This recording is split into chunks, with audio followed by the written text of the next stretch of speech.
നമസ്കാരം. 19-ാം നൂറ്റാണ്ടിൽ കുറച്ച് കച്ചവടവും അതിനോട് ചേർന്ന് അല്ലറ ചില്ലറ വേട്ടയും മൃഗത്തോൾ വ്യാപാരവും ഒക്കെ ലക്ഷ്യമിട്ട് ഒരു ഫ്രഞ്ചുകാരൻ ഉത്തരാഫ്രിക്കയിൽ എത്തിച്ചേർന്നു. അയാൾ ആഫ്രിക്കയിലെ ഫ്രഞ്ച് ആർമിയിലെ ഒരു ഉദ്യോഗസ്ഥനും കൂടിയായിരുന്നു. അവിടെയുള്ള അറബ് നാടോടി വർഗ്ഗക്കാരുടെ ഇടയിലായിരുന്നു അയാൾ കൂടുതൽ കാലവും ചിലവഴിച്ചത്. ഉന്നം തെറ്റാതെ വെടിവെക്കാനുള്ള കഴിവും അസാമാന്യ ധൈര്യവുമായിരുന്നു ആ പട്ടാളക്കാരൻ്റെ മുടക്ക് മുതൽ. അതുകൊണ്ട് തന്നെ ചുരുങ്ങിയ കാലത്തിനുള്ളിൽ അറബ് നാടോടി വർഗ്ഗക്കാരുടെ ഇടയിൽ നല്ലൊരു പേര് സമ്പാദിക്കുവാനായിട്ട് അയാൾക്ക് സാധിച്ചു. പരസ്പരം പോരടിക്കുന്ന ആഫ്രിക്കയിലെ വിവിധ ഗോത്രങ്ങളുടെ ഇടയിലൂടെ സഞ്ചരിക്കുവാനും അവരുമായി കച്ചവടം നടത്തുവാനും അയാൾക്ക് വലിയ പ്രയാസമൊന്നും ഉണ്ടായില്ല. എന്നാൽ ധീരന്മാരായ ആ വർഗ്ഗക്കാർക്ക് പോലും കീഴ്പ്പെടുത്താനാവാത്ത ഒരു കൂട്ടം ജീവികൾ അക്കാലങ്ങളിൽ ഉത്തരാഫ്രിക്കയിലെ കാടുകളിലും മലമടക്കുകളിലും അലഞ്ഞു തിരിയുന്നുണ്ടായിരുന്നു. തൻ്റെ യാത്രകൾക്കിടയിൽ ആ ജീവികളുടെ ഭീതി ജനിപ്പിക്കുന്ന അലർച്ചകൾ മാത്രമാണ് ആ ഫ്രഞ്ചുകാരൻ കേട്ടിരുന്നത്. ആ ഫ്രഞ്ചുകാരൻ നേരിട്ട ഭീകരജീവികളിൽ ഒരെണ്ണം പോലും ഇന്ന് വനിതയിൽ ജീവനോടെ ബാക്കിയില്ല എന്നതാണ് യാഥാർത്ഥ്യം. വിരലിലെണ്ണാവുന്നത്ര ചിത്രങ്ങൾ മാത്രമാണ് ഇപ്പോൾ അവശേഷിക്കുന്നത്. That animal was the great Atlas lion. നൂറുകണക്കിന് ആളുകളെ വകവരുത്തി ഭക്ഷിച്ച നരഭോജി കടുവകളെ വേട്ടയാടിക്കുന്ന പ്രതിഭാശാലികളായ വേട്ടക്കാരെക്കുറിച്ച് നാം കേട്ടിട്ടുണ്ട്. നൂറുകണക്കിന് ആനകളെയും സിംഹങ്ങളെയും കടുവകളെയും വകവരുത്തിയ ആളുകളെക്കുറിച്ചും നമുക്കറിയാം. എന്നാൽ ഒരു ജീവി വർഗത്തെ തന്നെ അപ്പാടെ വകവരുത്തിയ വേട്ടക്കാരനെക്കുറിച്ച് നിങ്ങൾ ഒരിക്കൽ പോലും കേട്ടിട്ടുണ്ടാവില്ല. നിങ്ങൾ ഇതുവരെയും കേട്ടിട്ടുള്ള കഥകളിലെ സിംഹങ്ങളും ഭൂപ്രകൃതിയും കാടുകളും കൂടാതെ നാം ഇന്നേ വരെ കണ്ടിട്ടുള്ള രീതിയിലുള്ള ഹണ്ടിങ് ടെക്നിക്സോ ഒന്നുമല്ല ഇപ്രാവശ്യം നമ്മുടെ മുന്നിലേക്ക് കടന്നു വരുന്നത്. So hold your seats and welcome back to histories.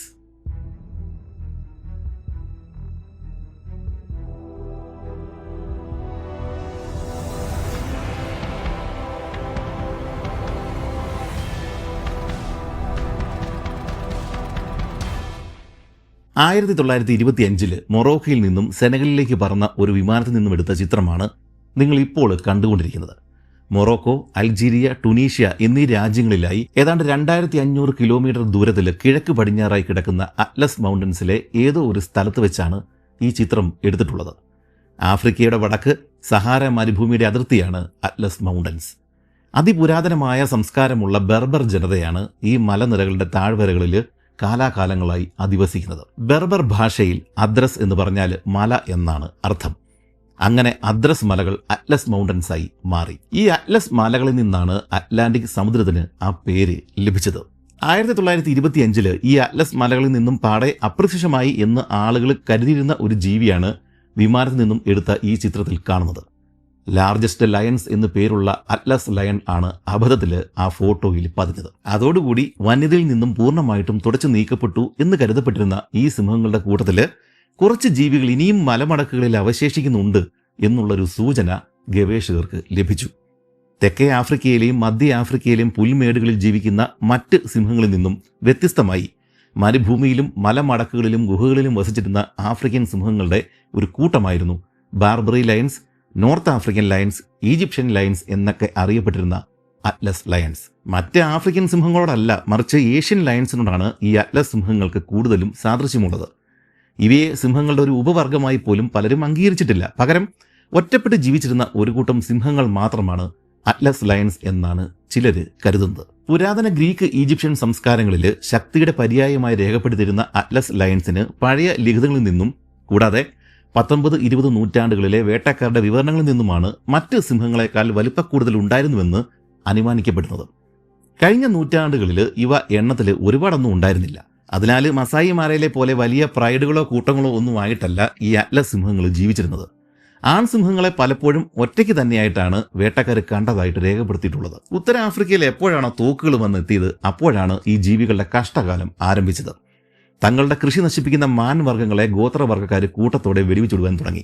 ഇതേ സമയം യൂറോപ്പിൽ നിന്നും പരിചയസമ്പന്നരായിട്ടുള്ള വെള്ളക്കാരായിട്ടുള്ള വേട്ടക്കാരും എത്തിയതോടെ അറ്റ്ലസ് സിംഹങ്ങളുടെ ഇരകളായിരുന്ന മാനുകളുടെയും പന്നികളുടെയും എണ്ണത്തിൽ വൻ കുറവാണ് ഉണ്ടായത്. തങ്ങളുടെ ഭക്ഷണം കുറഞ്ഞു വന്നതോടുകൂടി മലയിറങ്ങി താഴ്വരയിലേക്ക് വന്ന അറ്റ്ലസ് സിംഹങ്ങൾ ഗോത്രവർഗ്ഗക്കാരുടെ കന്നുകാലികളെയും ആടുകളെയും ആക്രമിച്ചു. അത് ചെറുക്കുവാൻ തുനിഞ്ഞ മനുഷ്യരെയും സിംഹങ്ങൾ ആക്രമിക്കാൻ തുടങ്ങിയതോടെ ആളുകൾ സിംഹങ്ങളെ കൊല്ലുവാൻ തന്നെ തീരുമാനമെടുത്തു. സിംഹങ്ങളിൽ നിന്നും ഒഴിഞ്ഞു മാറി താമസിക്കുക എന്നതായിരുന്നു സാധാരണ ഗോത്രവർഗ്ഗങ്ങൾ ചെയ്തുകൊണ്ടിരുന്ന പ്രധാന കാര്യം. മരങ്ങൾ ധാരാളം വളരുന്ന കുന്നിൻ ചെരുവുകളിലൊക്കെയായിട്ടാണ് ഈ അറ്റ്ലസ് സിംഹങ്ങൾ സാധാരണ കാണപ്പെട്ടിരുന്നത്. തണുപ്പ് കാലം ഒഴികെ മറ്റെല്ലാ മാസങ്ങളിലും നാടോടി വർഗ്ഗങ്ങൾ ഇത്തരം കുന്നുകളുടെ താഴ്വരകളിൽ നിന്നും കുറഞ്ഞത് 50 കിലോമീറ്റർ അകലെയുള്ള സ്ഥലങ്ങളിലാണ് രാത്രികാലങ്ങളിൽ തങ്ങളുടെ കൂടാരങ്ങൾ നിർമ്മിച്ചിരുന്നത്. അല്ലസിംഹങ്ങൾ രാത്രിയിലാണ് വേട്ടയ്ക്കിറങ്ങുക. അത് രാവിലെ തന്നെ അവൻ തിരികെ മലമുകളിലേക്ക് കയറിപ്പോവുകയും ചെയ്യും. അതിനാൽ രാത്രിയിൽ കുറഞ്ഞത് 50 കിലോമീറ്റർ അകലം പാലിച്ചാൽ രാത്രികാലങ്ങളിലെ ആക്രമണം ഒഴിവാക്കുവാനായിട്ട് സാധിക്കും.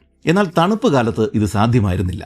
ഈ സമയങ്ങളിൽ കാലികൾക്ക് പുല്ലും ഭക്ഷണവും കുന്നിൻ ചെരുവുകളിൽ മാത്രമാണ് ഉണ്ടാവുക. കൂടാതെ തീ കൂട്ടുവാനുള്ള വിറകുകളും മറ്റും ഇവിടെ നിന്ന് മാത്രമേ ലഭിക്കുകയുള്ളൂ.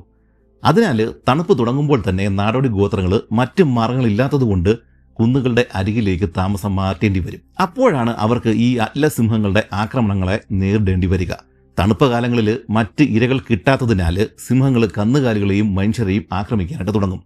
ഇതിനു പുറമെ വിവിധ ഗോത്രങ്ങൾ തമ്മിലുള്ള തർക്കങ്ങൾ കാരണം സിംഹങ്ങളെ ഭയന്ന് പല ഗോത്രക്കാർക്കും കൂടുതൽ ദൂരത്തേക്ക് മാറി താമസിക്കുവാനും സാധ്യമല്ലായിരുന്നു. അതുകൊണ്ട് ഓടി ഒളിക്കുവാൻ മാർഗമില്ലാത്തതുകൊണ്ട് തന്നെ പലരും സിംഹങ്ങളെ വേട്ടയാടുവാൻ തന്നെ തീരുമാനിച്ചു. എന്നാൽ അവർക്ക് പരിമിതികൾ ഉണ്ടായിരുന്നു. പരമ്പരാഗതമായിട്ട് സിംഹവേട്ട നടത്തിയിരുന്ന ആളുകളൊന്നും ആയിരുന്നില്ല ഈ മൊറോക്കയിലെയും അൾജീരിയയിലെയും നാടോടി വർഗ്ഗങ്ങൾ.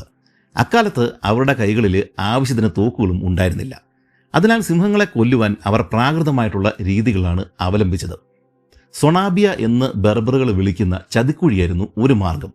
30 അടി താഴ്ചയും അതിന്റെ പകുതി വീതിയുമുള്ള ഒരു കുഴിയാണ് സൊണാബിയ. ഇതിന്റെ അടിഭാഗത്ത് വീതി കൂടുതലും മുകളിൽ വീതി കുറവുമാണ്. നാടോടി വർഗ്ഗങ്ങൾ അവർ ടെന്റുകൾ കിട്ടുന്ന സ്ഥലത്തിന് തൊട്ടടുത്തുള്ള മലയുടെ ചെരുവിലാണ് ഇത്തരം കുഴികൾ നീളത്തിൽ നിർമ്മിക്കുന്നത്. കുഴിയുടെ മുകൾ ഭാഗം മരങ്ങളുടെ ചില്ലകളും ഇലകളും ഉപയോഗിച്ച് നന്നായിട്ട് മറച്ചിട്ടുണ്ടാവും. ഒരു മല, അത് ഇറങ്ങി വരുന്ന ചെരുവിൽ വലിയൊരു വേലി, വേലിയുടെ തൊട്ടരികിൽ ഒളിപ്പിച്ചു വെച്ചിരിക്കുന്ന കുഴികൾ, അതിനുശേഷം കാലുകളെ കിട്ടുന്ന സ്ഥലം, ശേഷം ടെന്റുകൾ. ഇതായിരുന്നു സൊണാബിയ ട്രാപ്പിന്റെ ഘടന. അറ്റ്ലസിംഹങ്ങളുടെ ജീവിത രീതികൾ നന്നായിട്ട് പഠിച്ച ശേഷം നിർമ്മിച്ച ഒരു ട്രാപ്പാണിത്.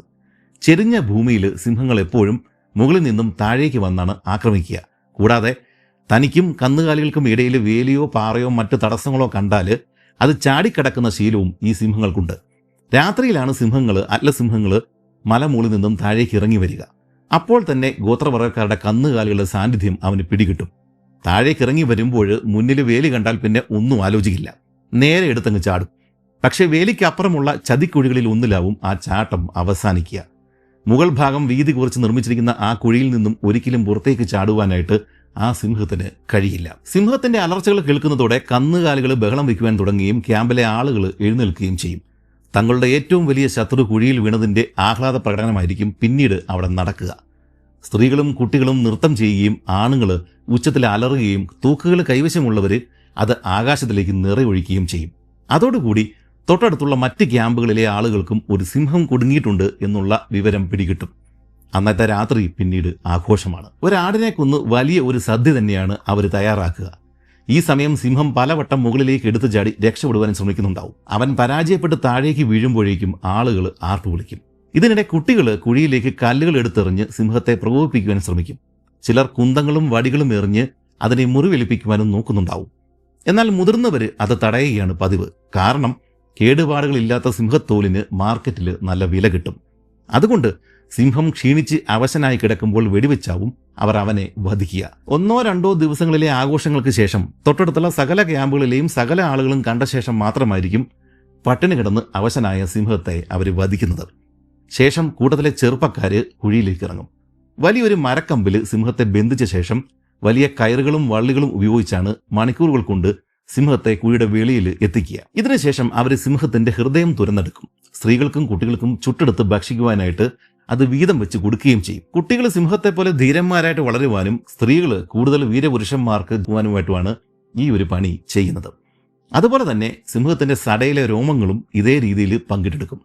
ഇത് കൈവശം വെച്ചാൽ ഭാഗ്യം വരും എന്നാണ് വിശ്വാസം. അവസാനം തോല് കേടുപാട് കൂടാതെ ഉരിഞ്ഞെടുത്ത ശേഷം മാംസം എല്ലാ കുടുംബങ്ങൾക്കുമായിട്ട് തുല്യമായിട്ട് വീതം വെക്കുകയും ചെയ്യും. ബാർബറി സിംഹത്തെ പിടികൂടുവാനുള്ള അടുത്ത മാർഗം മെൽബദ എന്നാണ് അറിയപ്പെടുന്നത്. അവരുടെ ഭാഷയിൽ ഒളിയിടം എന്നാണ് അർത്ഥം. 1 മീറ്റർ ആഴവും 3 മീറ്റർ വിസ്താരമുള്ള ഒരു കുഴിയാണ് ഇതിനുവേണ്ടി തയ്യാറാക്കുക. വേട്ടക്കാരൻ അരയറ്റം താഴ്ചയുള്ള ഈ കുഴിയിലാണ് സിംഹത്തെയും കാത്ത് രാത്രിയിൽ കഴിയേണ്ടത്. സിംഹം സാധാരണ വന്നു പോകുന്ന വഴിക്കരികിലാണ് ഇത് തയ്യാറാക്കുക. കുഴിയുടെ മുകളിൽ മരക്കമ്പുകളും മറ്റും ചാരി വെക്കുകയും പാറക്കല്ലുകളും മണ്ണും ഇട്ട് മറയ്ക്കുകയും ചെയ്തിട്ടുണ്ടാവും. അതായത് പകുതി മണ്ണിനടിയിലും പകുതി മുകളിലുമായിട്ടാണ് ഈ ഒരു ഒളിയിടം തയ്യാറാക്കുന്നത്. ഈ ഒരു ഉയരത്തിൽ നിന്നാൽ വേട്ടക്കാരന് കൃത്യമായിട്ട് സിംഹത്തിന്റെ കഴുത്തിലോ അല്ലെങ്കിൽ ഹൃദയത്തിലോ നേർക്ക് നേരെ വെടിയുതിർക്കുവാനായിട്ട് സാധിക്കും. ഇതിനായി കുഴിയുടെ മുകളിൽ പല സ്ഥലങ്ങളിലായിട്ട് ചെറിയ ദ്വാരങ്ങൾ നിർമ്മിച്ചിട്ടുണ്ടാവും. കൂടാതെ വേട്ടക്കാരന് കുഴിയിലേക്ക് ഇറങ്ങുവാൻ വേണ്ടിയിട്ട് വേറൊരു ദ്വാരവും ഉണ്ടാവും. ഇത് അകത്തുനിന്നും പുറത്തുനിന്നും പാറയോ മരച്ചില്ലുകളോ വെച്ചിട്ട് അടയ്ക്കാവുന്നതാണ്. അത് വേട്ടക്കാരന് സ്വയം അടയ്ക്കുകയും തുറക്കുകയും ചെയ്യാനായിട്ട് സാധിക്കുകയും ചെയ്യും. സാധാരണ കാട്ടുപന്നി, കാട്ടുനായ തുടങ്ങിയ ജീവികളുടെ ജഡം ഇരകളായിട്ട് സിംഹത്തിൻ്റെ വഴിയിൽ കൊണ്ടിടുകയാണ് പതിവ്. സിംഹം ഇതെന്താണ് എന്ന് നോക്കി കുറച്ച് സെക്കൻഡുകൾ നിൽക്കുമ്പോൾ തൊട്ടരികിൽ തന്നെയുള്ള കുഴിയിൽ പതുങ്ങിയിരിക്കുന്ന വേട്ടക്കാരൻ കൃത്യമായിട്ട് വെടിയുതിർക്കുകയും ചെയ്യും. ചിലപ്പോൾ ഒന്നിൽ കൂടുതൽ വേട്ടക്കാർ കുഴിയിൽ പതുങ്ങിയിരിപ്പുണ്ടാവും.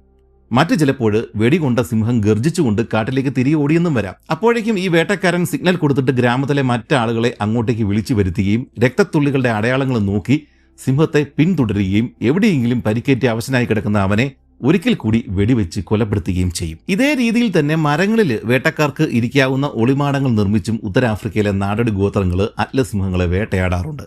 സിംഹം ഏതെങ്കിലും മൃഗത്തെ വേട്ടയാടിയ ശേഷം പകുതി ഭക്ഷിച്ചു പോകുമ്പോഴാണ് ആ ഇരയുടെ അടുത്തുള്ള ഏതെങ്കിലും മരത്തിൽ ഒളിമാടം കെട്ടി ഇരയുടെ ബാക്കി കഴിക്കുവാൻ വരുന്ന സിംഹത്തെ നോക്കി വേട്ടക്കാരൻ പതുങ്ങിയിരിക്കുന്നത്. എന്നാൽ ചിലപ്പോൾ സിംഹം ബാക്കി ഭക്ഷിക്കുവാനായിട്ട് മടങ്ങി വന്നെന്നും വരില്ല. ചുരുക്കത്തിൽ മൊറോക്കോയിലെയും അൾജീരിയയിലെയും പർവ്വത പ്രദേശങ്ങളിൽ വസിച്ചിരുന്ന അറ്റ്ലസ് സിംഹങ്ങളെ നേടുവാനായിട്ട് ആഫ്രിക്കയിൽ മറ്റെങ്ങുമില്ലാത്ത മാർഗങ്ങളാണ് അവിടെ ഉണ്ടായിരുന്ന ആളുകൾ അവലംബിച്ചിരുന്നത്. അക്കാലത്ത്, അതായത് 19-20 നൂറ്റാണ്ടുകളിൽ അറ്റ്ലസ് മലനിരകളിലെ ഉയരം കൂടിയ പല പീക്കുകളിലും തണുപ്പ് കാലത്ത് മഞ്ഞു വീഴ്ച ഉണ്ടാകുമായിരുന്നു. ആ സമയം ഈ അറ്റ്ലസ് ലയണുകൾ മലയുടെ ചെരുവുകളിലെ കൂറ്റൻ പാറകളുടെ ഇടയിലെ വിടവുകളിലും ഗുഹകളിലും ഒക്കെയായിട്ടാണ് വിശ്രമിക്കുക.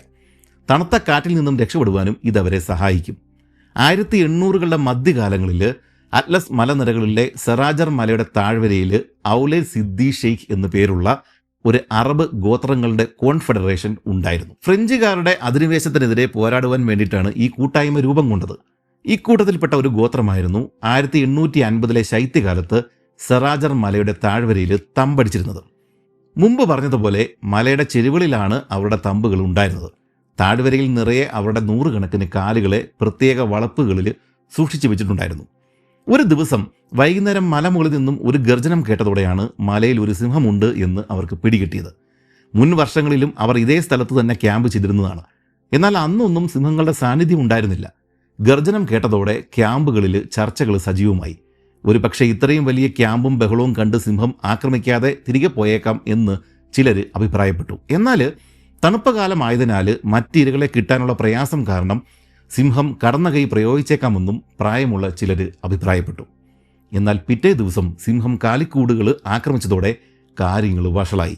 സാധാരണ 1-2 കാലുകളെ സിംഹം കവർന്നെടുത്ത് ഭക്ഷിച്ചാൽ അത് പൊയ്ക്കോട്ടെ എന്നാണ് അവർ സാധാരണ കരുതുന്നത്.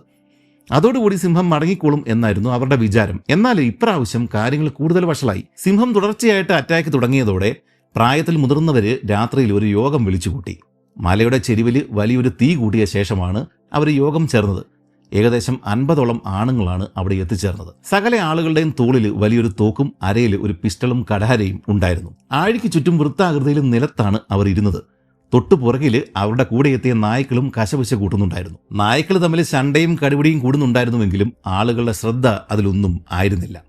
ഇതിനിടെ വൈകുന്നേരം മലയുടെ മുകളിലേക്ക് കയറിപ്പോയ ഒരു കൂട്ടം ചെറുപ്പക്കാരും അവിടെ എത്തിച്ചേർന്നു. സിംഹത്തിന്റെ പാദങ്ങളുടെ അടയാളങ്ങളും മറ്റും നോക്കി അവന്റെ മട എവിടെയാണെന്നും അവൻ ഏത് റൂട്ടിലൂടെയാണ് സ്ഥിരമായിട്ട് മലയിറങ്ങി വരുന്നതെന്നും അത് ആണോ പെണ്ണോ എന്നും കൂട്ടത്തിൽ വേറെയും സിംഹങ്ങളുണ്ടോ എന്നൊക്കെ നോക്കി വരുവാൻ വേണ്ടിയിട്ട് പ്രായമുള്ളവർ ഏൽപ്പിച്ചിരുന്ന ആളുകളായിരുന്നു അത്. അൾജീരിയയിലെ മറ്റ് അറബ് ഗോത്രങ്ങൾ സിംഹത്തെ നേരിടുന്ന രീതിയായിരുന്നില്ല അവരുടേത്.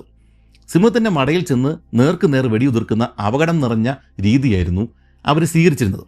അതിനാൽ തന്നെ മറ്റ് വർഗ്ഗക്കാരേക്കാൾ തങ്ങളാണ് ധീരന്മാർ എന്നായിരുന്നു അവർ സ്വയം കരുതിയിരുന്നത്. നിരീക്ഷണത്തിനായിട്ട് പോയവർ മടങ്ങി വന്നതോടെ സിംഹത്തെക്കുറിച്ചുള്ള ഏകദേശ ധാരണ അവർക്ക് പിടികിട്ടി.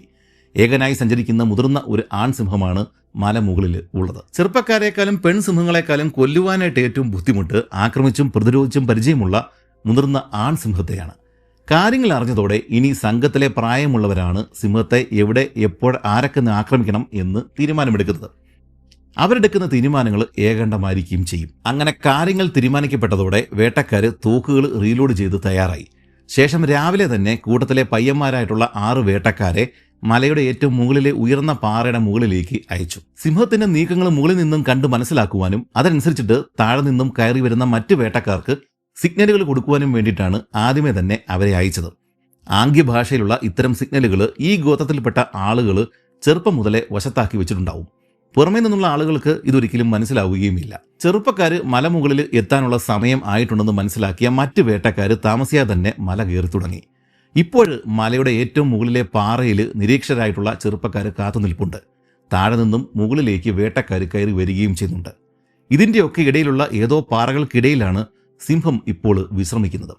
സാധാരണ വേട്ടനായ്ക്കളെ മുന്നേ ഓടിച്ചു വിട്ട ശേഷം വേട്ടക്കാരൻ പുറകെ ചെല്ലുന്ന രീതിയിലുള്ള സാധാരണ വേട്ടയല്ല ഇത്. ഇവിടെ ഈ നായ്ക്കളെ കൊണ്ട് വലിയ കാര്യമൊന്നുമില്ല. അതുകൊണ്ട് വേട്ടക്കാരൻ തന്നെ ഇരയെ നേരിട്ടേ പറ്റൂ. മലയുടെ ചെരുവിൽ അവിടെയും ഇവിടെയുമായിട്ട് ചിതറിക്കിടക്കുന്ന പാറക്കൂട്ടങ്ങൾക്കിടയിലും കുറ്റിച്ചെടികൾക്കിടയിലും ഇരുണ്ട വിടവുകൾക്കിടയിലും എവിടെയാണ് ഈ സിംഹം പതുങ്ങിയിരിക്കുന്നതെന്ന് അറിയില്ല. അവൻ തൻ്റെ ഒളിസങ്കേതത്തിൽ നിന്നും പുറത്തേക്ക് വരികയോ അല്ലെങ്കിൽ ശത്രു സാന്നിധ്യം മനസ്സിലാക്കി ശബ്ദമുണ്ടാക്കുകയോ ചെയ്താൽ മാത്രമാണ് മുകളിലെ പാറകളിൽ അള്ളിപ്പിടിച്ചിരിക്കുന്ന നിരീക്ഷകർക്ക് താഴെ നിന്നും കയറി വരുന്ന വേട്ടക്കാർക്ക് സിഗ്നൽ കൊടുക്കുവാനായിട്ട് സാധിക്കുകയുള്ളൂ. സിംഹം കാണുവാനായിട്ട് സാധ്യതയുള്ള പാറക്കൂട്ടങ്ങളുടെ അരികിൽ എത്തിയതോടെ വേട്ടക്കാർ താഴെ നിന്ന് കയറി വന്നുകൊണ്ടിരുന്ന വേട്ടക്കാർ നടത്തം നിർത്തുകയും പറ്റിയ ഒരിടത്ത് കാത്തു നിൽക്കുവാനായിട്ട് തീരുമാനമെടുക്കുകയും ചെയ്തു. ഇനിയുള്ള നീക്കങ്ങൾ സൂക്ഷിച്ചു വേണം. സിംഹത്തിൻ്റെ കാഴ്ചയും കേൾവിശക്തിയും അപാരമാണ്. ഈ കഴിവുകൾ ഒരുമിച്ച് ഉപയോഗിച്ചാണ് രാത്രിയിൽ കൃത്യമായിട്ട് മലയിറങ്ങി വന്ന് കാലുകളെ അവൻ തട്ടിയെടുക്കുന്നത്. കൂടാതെ ക്യാറ്റ് ഫാമിലിയിലെ മറ്റ് ജീവികൾക്കുള്ളതുപോലെ വായയുടെ മുകളിൽ ചില പ്രത്യേക ഗന്ധങ്ങൾ തിരിച്ചറിയാനുള്ള ജേക്കബ്സൺസ് ഓർഗൺ എന്നൊരു പ്രത്യേക അവയവം കൂടി സിംഹത്തിന് ഉണ്ട്. ഇത് ഇരയെ തിരിച്ചറിയാൻ വേണ്ടി മാത്രമാണ് ഉപയോഗിക്കുന്നത് എന്നാണ് പൊതുവെ കരുതപ്പെടുന്നതെങ്കിലും ഇരയെ കണ്ടെത്തുവാൻ വേണ്ടിയിട്ടും ഇത് സഹായിക്കുന്നുണ്ട് എന്നാണ് പുതിയ കണ്ടെത്തലുകൾ പറയുന്നത്. ചുരുക്കത്തിൽ ഇതെല്ലാം കൂടി ചേരുമ്പോഴാണ് സിംഹം ഏറ്റവും അപകടകാരിയായിട്ടുള്ള പ്രിഡേറ്ററായി മാറുന്നത്. വേട്ടക്കാർ ഇനി എന്തെങ്കിലും ശബ്ദമുണ്ടാക്കിയാൽ ഒളിച്ചിരിക്കുന്ന അറ്റ്ലസ് ലയൺ അത് തിരിച്ചറിയുകയും ശബ്ദം കേട്ട ദിക്കിലേക്ക് സെക്കൻഡുകൾക്കുള്ളിൽ പാഞ്ഞെടുക്കുകയും ചെയ്യും. അതിനു മുമ്പ് തയ്യാറായിട്ട് നിന്നില്ലെങ്കിൽ 1-2 ജീവനുകൾ എടുത്ത ശേഷം മാത്രമാവും അവനെ വകവരുത്തുവാൻ സാധിക്കുക. ഇത്തരം ദുരന്തങ്ങൾ ഇതിനു മുമ്പ് പലപ്പോഴും സംഭവിച്ചിട്ടുള്ളതാണ്. ചുരുക്കത്തിൽ കൂട്ടത്തിൽ 1-2 ആളുകൾ കൊല്ലപ്പെടുവാൻ വളരെയധികം സാധ്യതയുള്ള ഒരു വേട്ടയ്ക്കായിട്ടാണ് അവരിപ്പോൾ ഇറങ്ങി തിരിച്ചിരിക്കുന്നത്.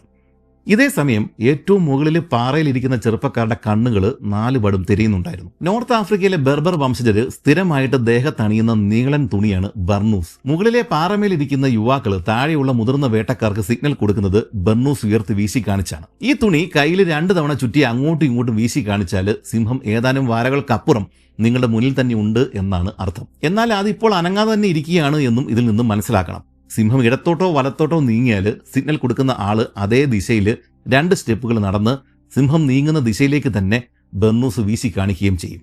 എന്നാൽ സിംഹം വേട്ടക്കാരുടെ നേർക്കാണ് നീങ്ങുന്നതെങ്കിൽ മുകളിലെ നിരീക്ഷകൻ കൈ നേരെ മുന്നിലേക്ക് നീട്ടിപ്പിടിച്ചിട്ട് മുകളിലേക്കും താഴേക്കും ബർണൂസ് വീശി കാണിക്കും.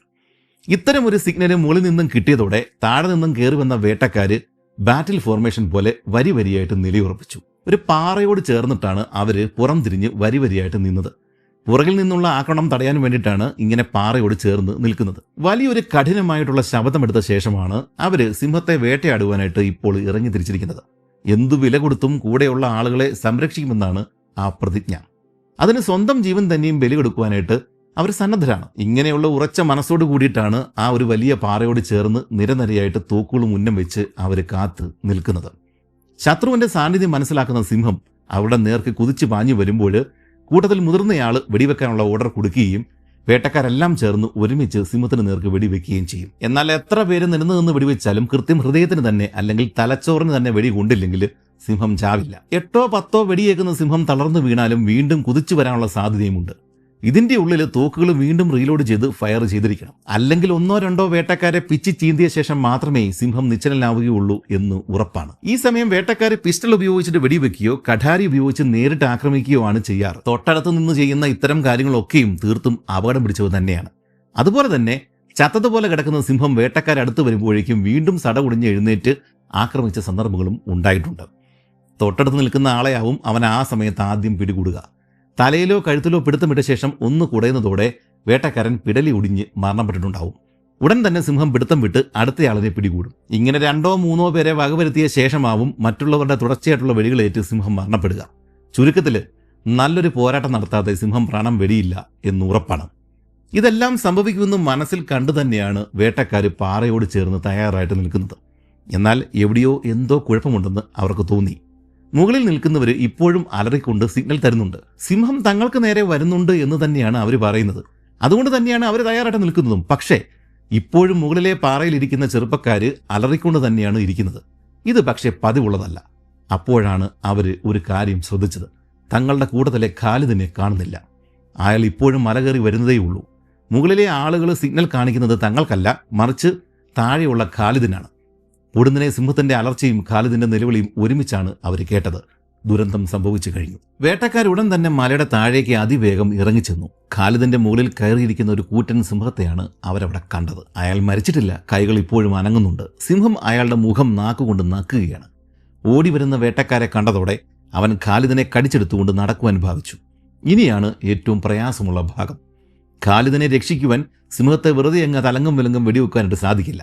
ഓരോ ബുള്ളറ്റുകൾ കയറുമ്പോഴും ആ ദേഷ്യത്തിൽ അവൻ ഖാലിദിനെ കടിച്ചു കീറും. ചുരുക്കത്തിൽ ഒറ്റ വെടിക്ക് തന്നെ അവൻ്റെ കഥ കഴിയണം.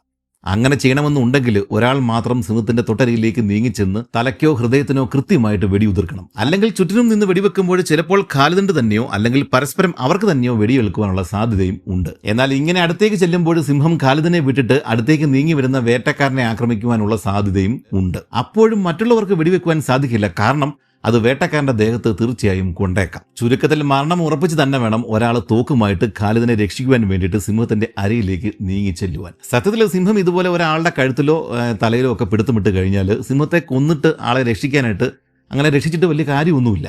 ഇതറിഞ്ഞുകൊണ്ട് തന്നെയാണ് അവർ അവസാന ശ്രമം നടത്തുന്നത്. ഇത്തരം സന്ദർഭങ്ങൾ വളരെ ചുരുക്കത്തിൽ മാത്രമാണ് സംഭവിക്കാറ്. സിംഹത്തിന്റെ വരവ് മുൻകൂട്ടി കാണുവാനായിട്ട് മലമുകളിൽ ഇരിക്കുന്ന നിരീക്ഷകർക്ക് സാധിക്കാതെ വരുമ്പോഴാണ് പലപ്പോഴും ഇത് സംഭവിക്കാറ്. ഇതേസമയം ആ നായാട്ടുകാരുടെ കൂട്ടത്തിലെ ധീരനായിട്ടുള്ള ഒരാൾ സാവധാനം തോക്കും ചൂണ്ടിക്കൊണ്ട് മുന്നോട്ട് നീങ്ങുവാൻ തുടങ്ങിയിരുന്നു.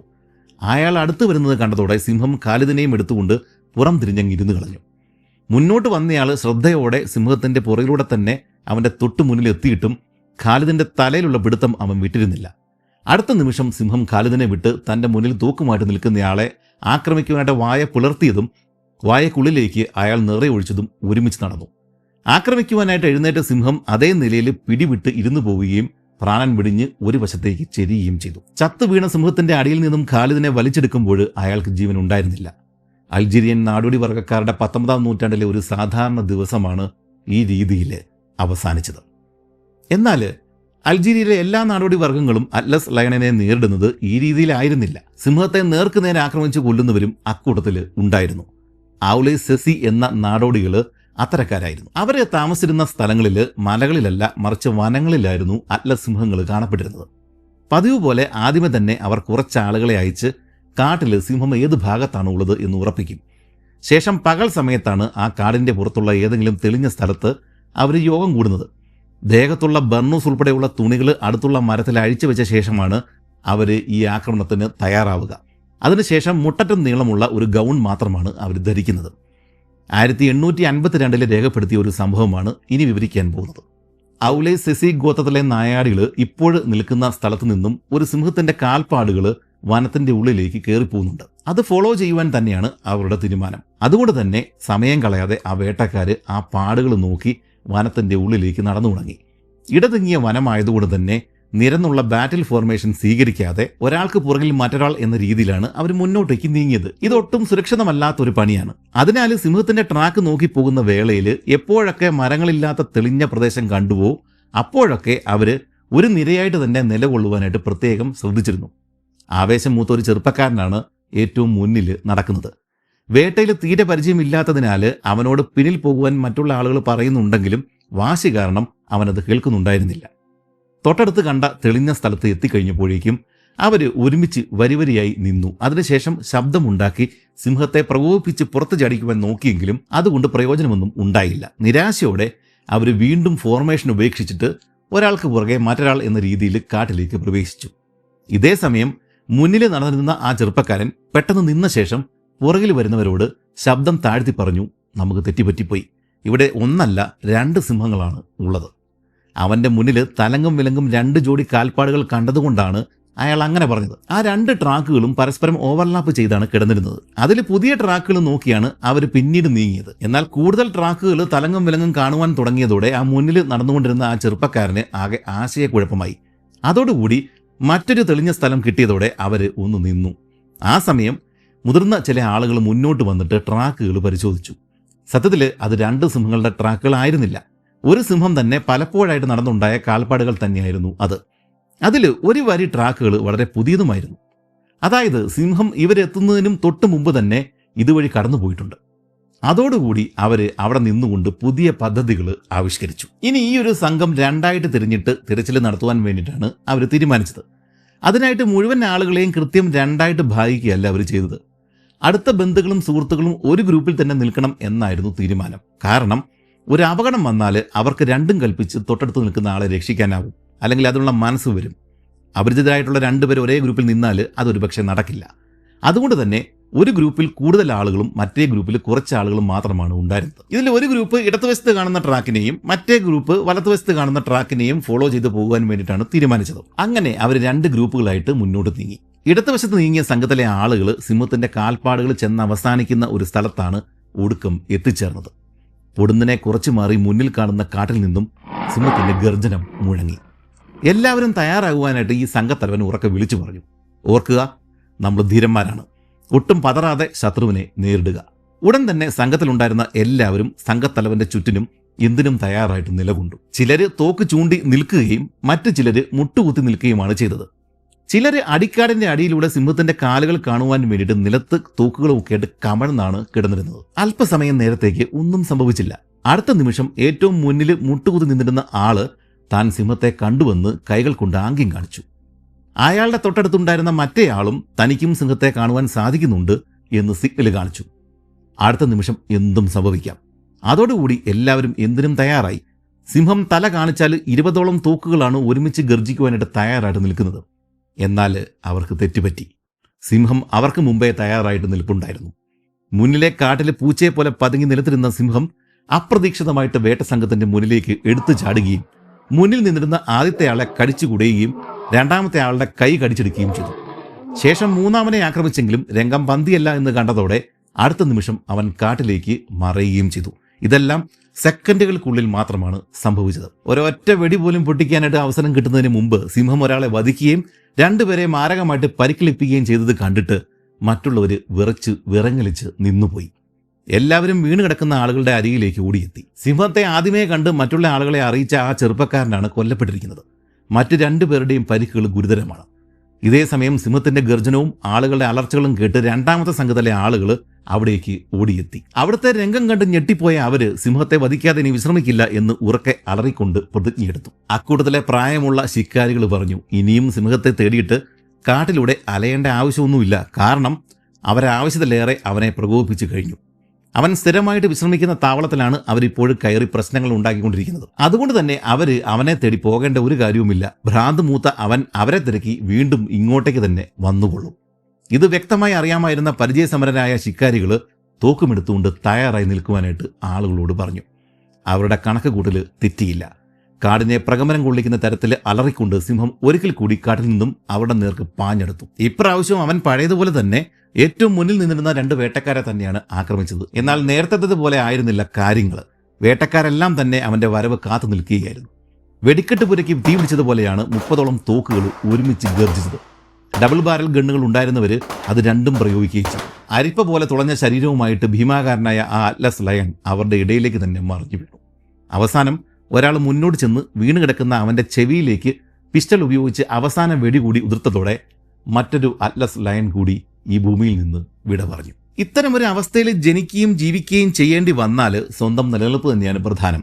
കാലുകളും കൃഷിയും ഇല്ലാതായാൽ പട്ടിണി കിടക്കേണ്ട അവസ്ഥ വന്നാൽ മാത്രമേ ഇതൊക്കെ മനസ്സിലാവുകയുള്ളൂ. കൂടെ പിറന്നവരുടെ പട്ടിണി മാറ്റുവാനും അവരുടെ സുരക്ഷയെ കരുതി വേട്ടയ്ക്കിറങ്ങുവാനും മനസ്സുണ്ടായിരുന്ന ധീരന്മാരായിട്ടുള്ള പൂർവികർ ഉണ്ടായിരുന്നതുകൊണ്ടാണ് ഇന്ന് നിങ്ങളും ഞാനും ജീവിച്ചിരിക്കുന്നത്. തങ്ങൾ നേരിടുന്നത് അറ്റ്ലസ് ലയണിനെയാണ് എന്നും അവ ഒരു കാലത്ത് ഭൂമിയിൽ നിന്നും ഇല്ലാതാകുമെന്നും അറിഞ്ഞുകൊണ്ടല്ല ആഫ്രിക്കയിലെ ഈ ഗോത്ര വിഭാഗങ്ങൾ അവറ്റകളെ വേട്ടയാടിക്കൊണ്ടിരുന്നത്. ഇനി അങ്ങനെ ആയിരുന്നുവെങ്കിൽ തന്നെയും തങ്ങളുടെ ഉറ്റവരും കന്നുകാലികളും തന്നെയാണ് അവർക്ക് മുഖ്യം. സിംഹം കൊല്ലപ്പെട്ടു എന്ന് ഉറപ്പായ ശേഷം അവർ സംഘത്തിലെ മറ്റാളുകളെ ഓരോരുത്തരെയും വിശദമായിട്ട് പരിശോധിച്ചു. നടന്ന 2 അറ്റാക്കുകളിൽ 2 പേര് കൊല്ലപ്പെട്ടിട്ടുണ്ട്. 4 പേർക്ക് പരിക്കുകളും ഏറ്റിട്ടുണ്ട്. അവരിൽ 2 പേരുടെ നില ഗുരുതരമാണ്. പരിക്കേറ്റവരുടെ മുറിവുകൾ അവർ കാട്ടിലെ ഇലകൾ കൊണ്ട് വെച്ച് കെട്ടി. കൊല്ലപ്പെട്ട 2 പേരുടെയും ശരീരങ്ങൾ കമ്പുകൾ കൊണ്ട് കെട്ടിമുറുക്കി. ശേഷം അവർ സിംഹത്തിന്റെ തുകൽ ഉരിഞ്ഞു മാറ്റുകയും മാംസം പലതായിട്ട് കഷ്ണിക്കുകയും ചെയ്തു. ഇതേസമയം കാട്ടിൽ നിന്നും തുടർച്ചയായിട്ട് വെടിവെച്ചുകൾ കേട്ടതോടെ മുമ്പ് പറഞ്ഞുറപ്പിച്ചിരുന്ന പോലെ ഗ്രാമത്തിൽ നിന്നും കൂടുതൽ ആളുകൾ കഴുതുകളെയും കൊണ്ട് അങ്ങോട്ടേക്ക് വന്നിട്ടുണ്ടായിരുന്നു.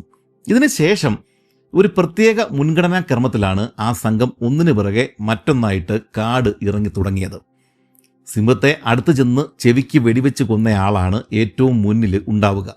സിംഹത്തിൻ്റെ തുകല് അവൻ്റെ മുതുകിൽ തൂക്കിയിട്ടുണ്ടാവും. തൊട്ടുപുറകെ 2 കഴുതകളുടെ മുകളിൽ പരിക്കേറ്റ 2 പേരാണ് ഉള്ളത്. അവരുടെ തൊട്ടുപുറകെ കഴുതയുടെ പുറത്ത് കൊല്ലപ്പെട്ട ഒരാളുടെ ശരീരം കമഴ്ത്തി കിടത്തിയിട്ടുണ്ടാവും. അതേ കഴുതയുടെ പുറകിൽ പരിക്കേറ്റ 3-മൻ ഇരിപ്പുണ്ട്.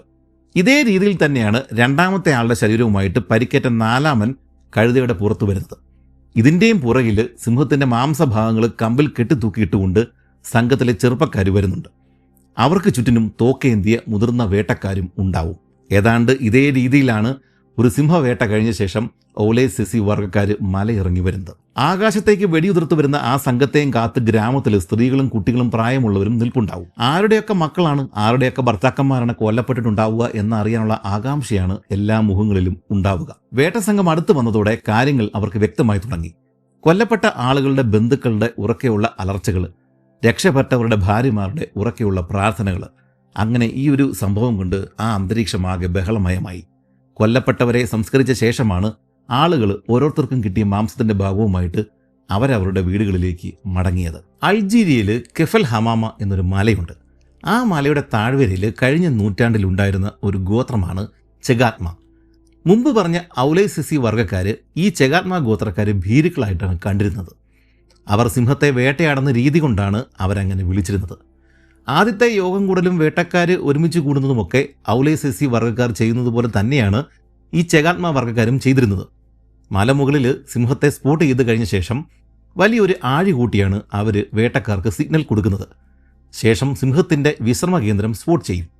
അത് കഴിഞ്ഞിട്ട് ശബ്ദമുണ്ടാക്കാതെ അവർ ആ സ്ഥലം വളയും.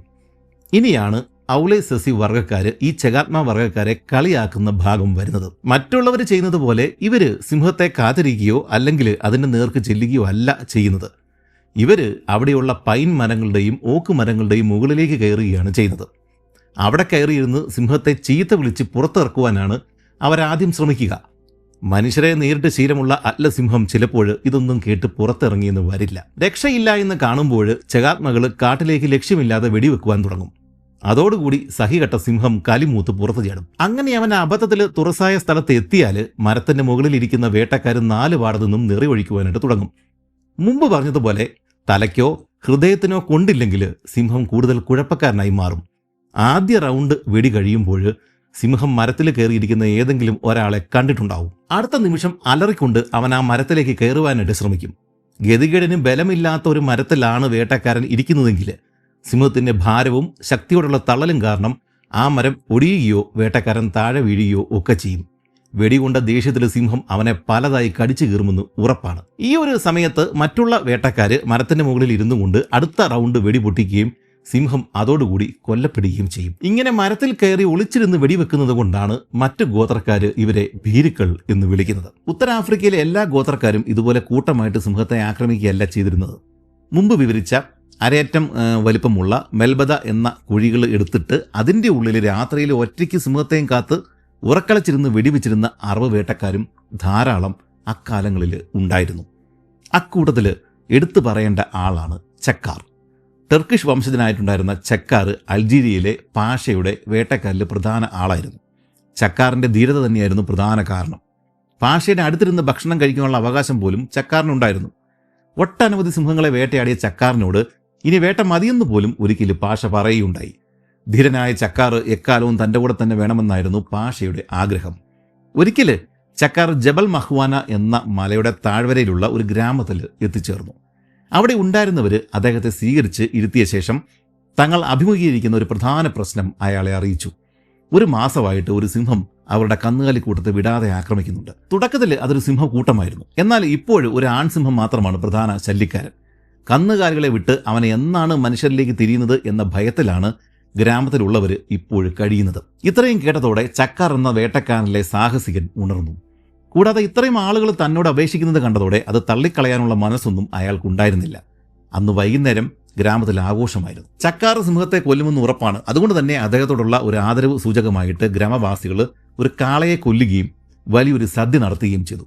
കൂടാതെ ആളുകൾ ആകാശത്തിലേക്ക് വെടിവെച്ച് സിംഹത്തിന്റെ ആസന്നമായ മരണം ആഘോഷിക്കുകയും ചെയ്തു. പിറ്റേ ദിവസം ചക്കാർ ഗ്രാമത്തിന് പുറത്ത് തയ്യാറാക്കി വെച്ചിട്ടുള്ള ഇത്തരം വേട്ടകൾക്ക് വേണ്ടിയിട്ട് സ്ഥിരമായിട്ട് സിംഹങ്ങൾ പോയി വരുന്ന വഴികളിൽ വാച്ച് ഹോളുകൾ ഇങ്ങനെ ഇവർ തയ്യാറാക്കി വെച്ചിട്ടുണ്ടാവും. അത് കാലാകാലങ്ങളായിട്ട് വാച്ച് ഹോളുകൾ അവിടെ ഉണ്ടാവും.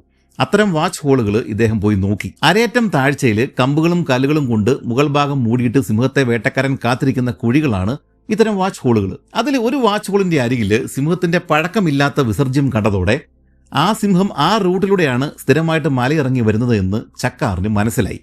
അതിന്റെ അരികിൽ സിംഹത്തിന്റെ കാൽപ്പാടുകളും കാണുവാനുണ്ടായിരുന്നു. അന്ന് രാത്രിയാകുന്നതിന് മുമ്പ് ചക്കാർ ആ കുഴിക്കരികെ തിരികെ എത്തി.